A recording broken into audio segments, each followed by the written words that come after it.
اور وہ اب آ گیا جبر و قدر کا مسئلہ کہ اگر یہ چیزیں لکھ دی گئی ہیں تو اس کا تو مطلب یہ ہے کہ اب ہر انسان جو ہے مجبور ہے، اور ہر انسان جو ہے اس اعتبار سے جو کچھ اس کے لیے اللہ کی طرف سے لکھ دیا گیا ہے وہی کام کر رہا ہے. تو اب کیسا ثواب اور کیسا عذاب، بدلہ کس کا، سزا کس کی، یہ چیز تو لکھ دی گئی. تو یہ جو ایک فلسفے کا بہت اہم مسئلہ ہے، بڑا ٹیڑھا مسئلہ، جبر و قدر. آیا انسان قادر ہے جو چاہے کرے، یا مجبور ہے کہ وہی کچھ کرتا ہے جو اس کے لیے پہلے سے طے کر دیا گیا ہے؟ منطقی طور پر قادر ہے تو مستوجب جزا و سزا ہے، پھر تو اسے جزا یا سزا ملنی چاہیے. صحیح کام کیا تو اسے جزا ملے، برا کام کیا تو سزا ملے. اور اگر وہ مجبور ہے تو پھر ظاہر بات ہے کہ کسی جزا و سزا کا سوال نہیں. ناحق ہم مجبوروں پر یہ تہمت ہے مختاری کی، جو چاہے ہیں آپ کرے ہیں، ہم کو اعظم بدنام کیا، ہم کو عبث بدنام کیا. اب یہ جو ہے مجبوری، اور یہ شاعری کا بھی ایک بڑا اہم موضوع رہا ہے، فلسفے کا اہم موضوع ہے. قرآن مجید میں کہیں تو ایسی آیات آ جاتی ہیں کہ جس میں انسان کے خود قادر ہونے کی طرف رجحان غالب، فمن شاء فلیؤمن ومن شاء فلیکفر، جو چاہے ایمان لائے، جو چاہے کفر کرے. بعض جگہ یہ معلوم ہوتا ہے کہ نہیں، تو اللہ تعالیٰ کی طرف سے ہے. وما تشاءون الا ان یشاء اللہ، تمہارے چاہے کچھ ہو ہی نہیں سکتا جب تک کہ اللہ نہ چاہے. تو یہ جو ہے علم کلام کا، فلسفے کا مشکل ترین موضوع ہے، مسئلہ جبر و قدر. پہلی بات تو اس کے سبب میں یہ جان لیجئے، مسئلہ جبر و قدر پر چونکہ ہماری ایمانیات میں بھی شامل ہے، والقدر خیر ہی و شر ہی، یہ ہم جو حدیث جبرائیل ہے اس میں پڑھ چکے ہیں. وَتُؤْمِنَ بِالْقَدْرِ خَيْرِهِ وَشَرِّهِ، تم ایمان رکھو قدر پر، تقدیر پر، اس کے خیر پر بھی، اس کے شر پر بھی. تو یہ چونکہ آرٹیکل آف فیتھ میں سے ہے، تو آرٹیکل آف فیتھ میں کوئی چیز ایسی شامل نہیں ہو سکتی کہ جو انسان کے تصور سے یا انسان کی ذہن کی گرفت میں آنے سے بالکل باہر کی شے ہو. یہ تو نہیں ہو سکتا. پورا نہ آئے لیکن کچھ نہ کچھ تو اس کو آنا چاہیے، تبھی اس انسان جو ہے اس کے ماننے پر مکلف ہوگا، ورنہ تو ماننے پر مکلف نہیں ہو سکتا. تو یقیناً اس کا فہم تو حاصل ہو سکتا ہے. البتہ اس پر جب بحث کی جائے گی تو الجھ جائے گا. گفتگو جب آپ کریں گے اس میں یہ کہ یقیناً کوئی ایسی الجھن پیش آ جائے گی کہ پھر آپ الجھ کر رہ جائیں گے، مسئلہ جو ہے سلجھے گا نہیں. ایک معمہ ہے سمجھنے کا نہ سمجھانے کا. اس میں یہ ہے کہ بحث سے سختی کے ساتھ روک دیا گیا. میں وہ آپ کو حدیث سنا دینا چاہتا ہوں. یہ حدیث جو ہے یہ ترمذی، جامع ترمذی کی روایت ہے. عن ابی ہریرہ رضی اللہ تعالی عنہ قال خرج علینا رسول اللہ صلی اللہ علیہ وسلم ونحن نتنازع فی القدر،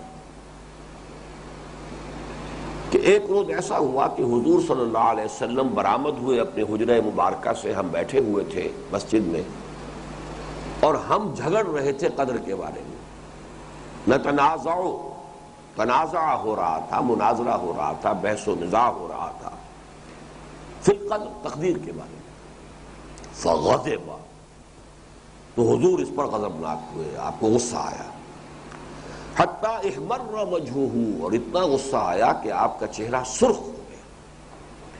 حتی کأنہا فقع فی وجنتہ حب الرمان، یہاں تک آپ کا غصہ بڑھا، چہرہ اتنا سرخ ہو گیا کہ ایسے محسوس ہوا جیسے آپ کے دونوں گالوں میں جو انار ہوتا ہے، سرخ انار، اس کا عرق نچوڑ دیا گیا ہے. یعنی اتنے سرخ ہو گئے آپ کے گال کہ جیسے وہ سرخ انار کا جو ہے وہ اس کا جوس، اس کا عرق جو ہے وہ آپ کے دونوں چہروں، دونوں گالوں پر یہ گویا کہ نچوڑ دیا گیا.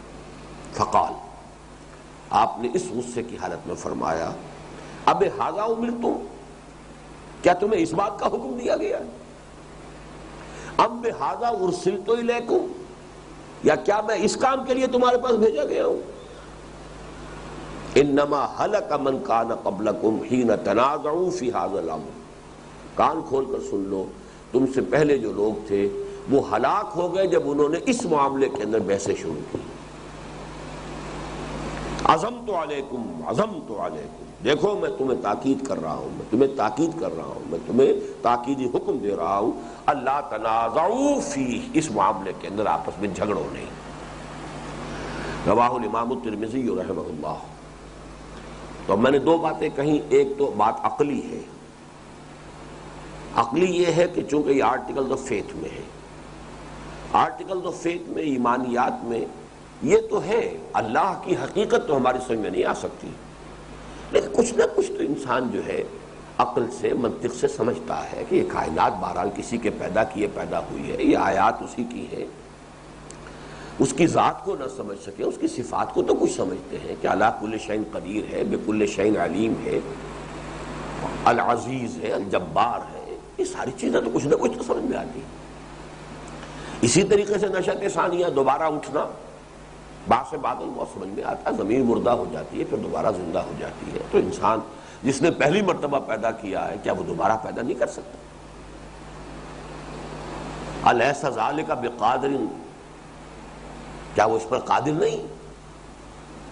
الا ان یحیی الموتى، کہ مردہ کو زندہ کر دے۔ اسی طریقے سے وہی فرشتہ، جبرائیل، یہ سب سمجھ میں آنے والی کسی نہ کسی درجے، اگرچہ فرشتے کی بھی حقیقت ہم نہیں سمجھ سکتے۔ فرشتوں کو اس کی اصل ملکی شکل میں حضور نے صرف 2 مرتبہ دیکھا ہے، حضور نے صرف 2 مرتبہ دیکھا ہے، تو کون دیکھے گا وہ؟ تو اس حوالے سے جو جتنے بھی ایمانیات کے جتنے موضوعات ہیں، ان کا کچھ نہ کچھ تصور سا، کچھ نہ کچھ انسان کے فہم سے اس کا کچھ نہ کچھ رابطہ قائم ہوتا ہے، اگرچہ اس کی کل حقیقت ہم نہیں جان سکتے۔ تو بالکل اسی طرح یہ مسئلہ بھی کچھ نہ کچھ سمجھ میں آنا چاہیے، چونکہ ہم اس کا احاطہ نہیں کر سکتے، کل کو نہیں سمجھ سکتے، لہذا بحث کریں گے تو الجھ جائیں گے۔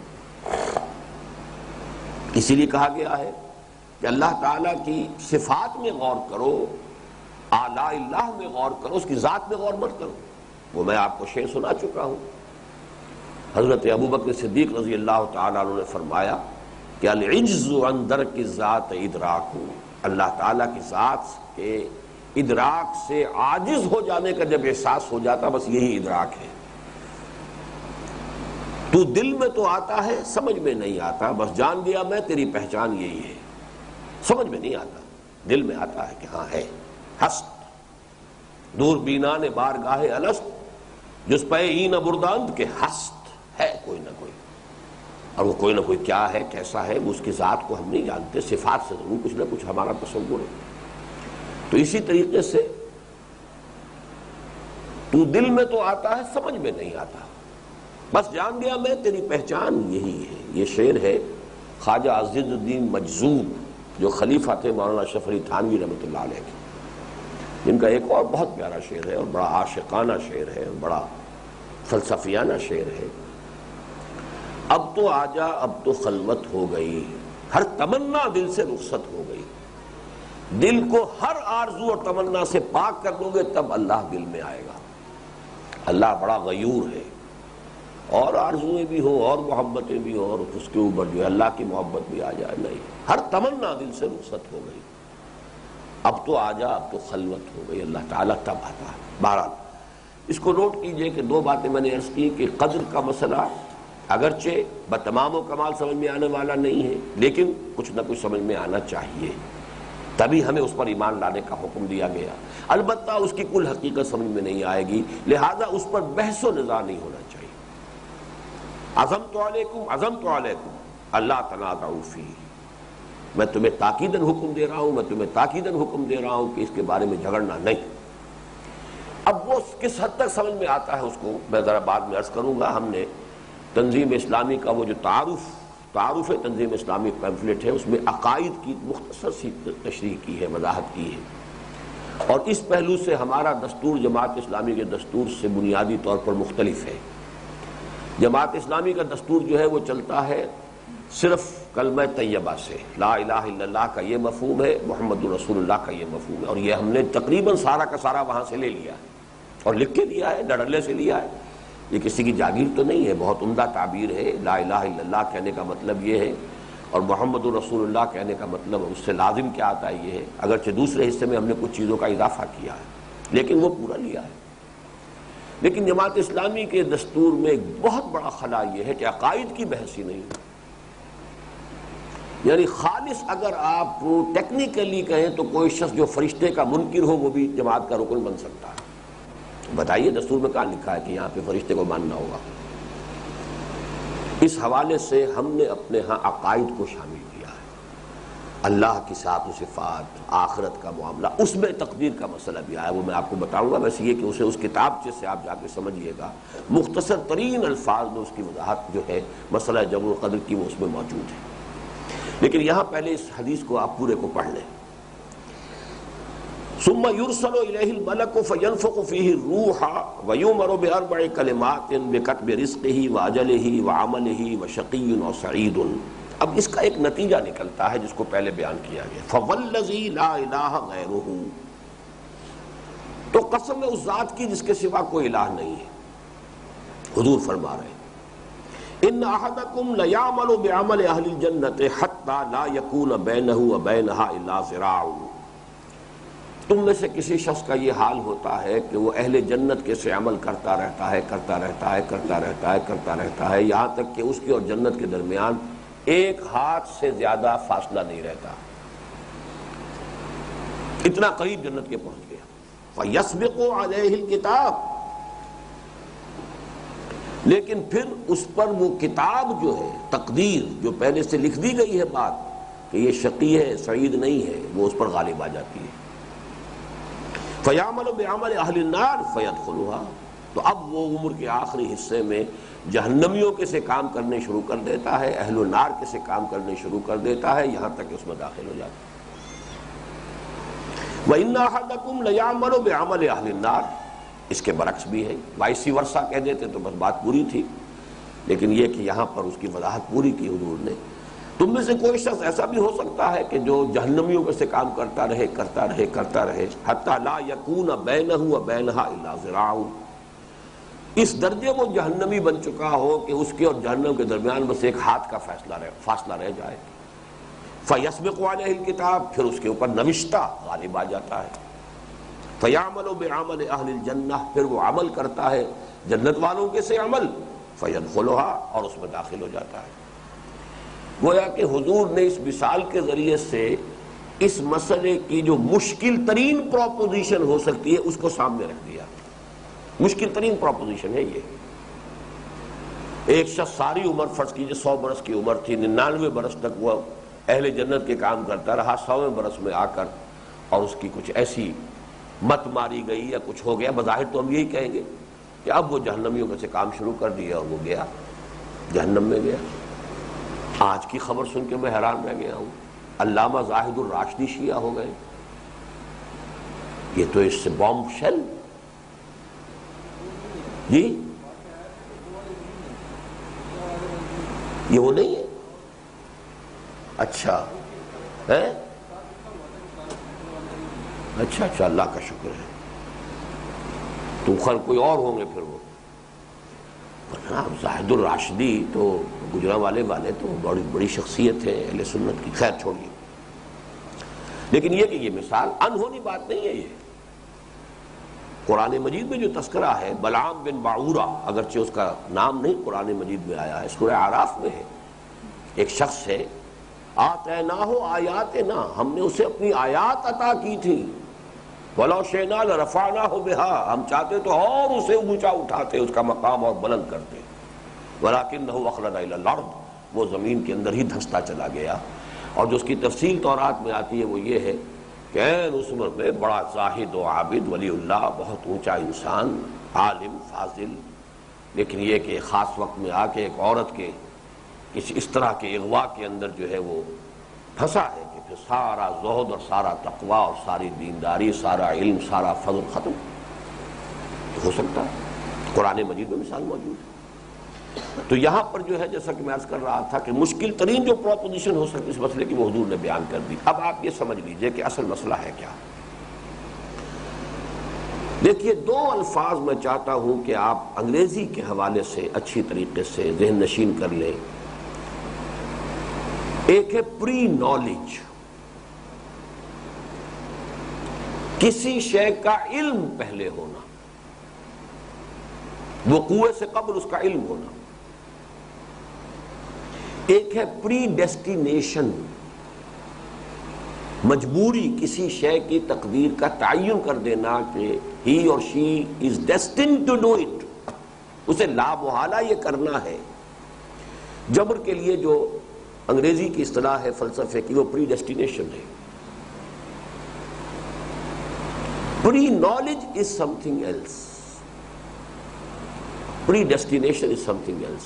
اگرچہ ان کے ڈانڈے مل جاتے ہیں، بس ان دونوں کو علیحدہ علیحدہ سمجھ لیا جائے تو سارا مسئلہ حل ہو جاتا. سادہ سی مثال ہے کہ ایک بچے کے سامنے آپ نے گیند پھینکی، آپ کہہ سکتے ہیں بچہ ادھر متوجہ ہوگا، یو نو اٹ، لیکن بچہ اپنی مرضی سے متوجہ ہوگا، آپ کے کہنے سے، آپ کے جبر سے نہیں ہوگا. Only you could guess it, آپ کا اندازہ ہوگا. ہو سکتا ہے اسی وقت بچے کی توجہ کسی اور طرف ہو جائے، وہ ادھر متوجہ ہی نہ ہو. ہمارا جو گیس ہے یا پری نالج ہے وہ غلط ہو سکتا ہے. اللہ کا پری نالج غلط نہیں ہو سکتا، بس اتنا فرق ہے. لیکن ہر انسان جو کچھ کرتا ہے وہ اپنے فیصلے سے کرتا ہے. اللہ کو معلوم ہے کہ وہ کیا کرے گا. Pre knowledge doesn't necessarily mean predestination. بس یہ جملہ ایک لکھ لیجئے تو کبھی آپ کو اس مسئلے کے اندر کبھی کوئی دقت نہیں ہو. Pre knowledge does not necessarily mean predestination. It might mean predestination also, لیکن یہ لازم و ملزوم نہیں ہے. اس کو ہم اردو میں ڈھالیں گے تو وہ پری نالج کا جو ہے علم قدیم، یہ ذرا بات سمجھ میں نہیں آئے گی. انگریزی کا لفظ بہتر ہے، پری نالج. پری نالج پری ڈیسٹینیشن کو مستلزم نہیں ہے. پری نالج اور پری ڈیسٹینیشن لازم و ملزوم نہیں ہے.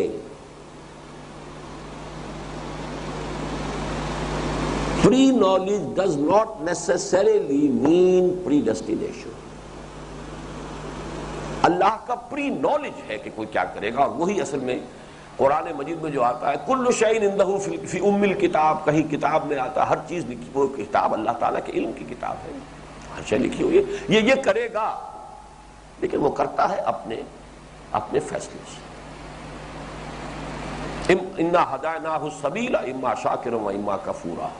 ہم نے اسے راستے کی ہدایت دے دی ہے، راستہ کھول دیا ہے اس کے سامنے. اب وہ چاہے تو ناشکرا ہو جائے، چاہے تو شکر گزار ہو جائے. فمن شاء فلیؤمن ومن شاء فلیکفر. لیکن اللہ کو معلوم ہے کہ یہ ایمان لائے گا اور یہ ایمان نہیں لائے گا. یہ دوسری بات ہے، وہ کیا کرے گا یہ اللہ کے علم میں ہے، لیکن یہ اس کی وجہ سے مجبور ہو کر وہ نہیں کر رہا ہے. لیکن ظاہر بات ہے کہ اللہ کا علم غلط نہیں ہو سکتا. بس اس مسئلے سے بات سمجھ میں آ جاتی ہے. اب دیکھیے ہم اس کی توجیہ یوں کریں گے. آخری جو مشکل ترین مثال آئی ہے، ایک شخص کی اندرونی شخصیت کچھ اور ہوتی ہے، کچھ ظاہری اور معاشرتی یا وقتی اسباب کے تحت اس نے لبادہ کوئی اور اوڑھ رکھا ہے، اور وہ پھر جہنمیوں کے سے کام کرے گا اور جہنم میں جائے گا. اسی کو ہم کہیں گے کہ اللہ کا وہ پری نالج جو ہے وہ ثابت ہو جائے گا کہ وہ صحیح تھا. ایک شخص جو ہے وہ غلط کام کر رہا ہے، لیکن ہو سکتا ہے کہ اس کے اندر کویسٹ فار ٹروتھ موجود ہو، چھپی ہوئی ہے، وہ بھی تلاش میں ہے. جب تک تلاش میں غلط کام تو کر رہا ہے وہ. جب تک کہ شراب کی حرمت نہیں ہوئی تھی تو شراب تو پی رہے تھے صحابہ بھی، سب کچھ یہ ہو رہا تھا. جوا بھی کھیلتے ہوں گے، اس لیے کہ ان کے ہاں جوئے کا رواج تھا. حج کے موقع پر جب قربانی کرتے تھے، قربانی کی گوشت پر جوا کھیلتے تھے، اور جوا کھیل کے وہ خود اپنے لیے نہیں کماتے تھے، وہ غریبوں کو دے دیتے تھے. لیکن یہ ہو گیا آج اس نے اتنا گوشت دیا تو معلوم ہوا کہ اس نے جوئے میں جیتا اور دے دی. اب یہ کرتے ہی ہوں گے نا، یہ یقین کے ساتھ تو نہیں معلوم ہے، لیکن جب شراب پیتے تو یہ کیوں نہیں کرتے ہوں گے. اسی طریقے سمجھیے کہ ایک شخص کے اندر جب تک کہ ابھی اس کی سرچ فار ٹروتھ اس کے اندر ہے، لیکن یہ کہ وہ غلط کام تو کر رہا ہے اس وقت تک، لیکن اس کی اندرونی وہ سرچ جو ہے، اس کا خلوص، اس کے اندر جو طلب تھی خیر کی، ایک وقت میں آ کے وہ ظاہر ہو جاتی ہے۔